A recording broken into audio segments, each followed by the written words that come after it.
akwai wanda yana da matar a nan, yana da wata matar a wata ƙasa, bai gaya musu ba saboda bala'in kishi, sai ranar da ya mutu aka zo ana rikicin gado.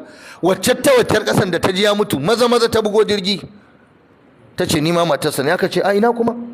Ce wallahi ba mu san ki ba. Ta ce to ga 'ya'yansa na har sun shiga university a ƙasa kaza. Ashe duk ƙasar da yake tafiya, Ingila, America, France kaza, ashe yana da wata matarsa da ita yake yawo, kuma bai gaya sauran matan ba.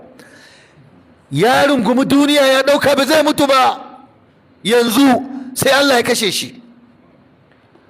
Da haka mata ta zo ta ce na zo maganar gado. Aka ce ba mu san da ke ba, uwarsa ba ta santa ba, ubansa bai santa ba, danginsa ba sani ba, shi kaɗai ya sani daga shi sai, amma su sun san cewa. Ta zo ta to gashi ga kaza.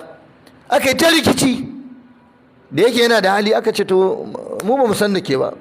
Ta ce to ba damuwa, daman yana da kamfanoni a ƙasar, yana da gidaje, yana da kaza, komai da komai, ku riƙe wannan, nema na riƙe. Ta hau jirgi ta yi tafiyarta.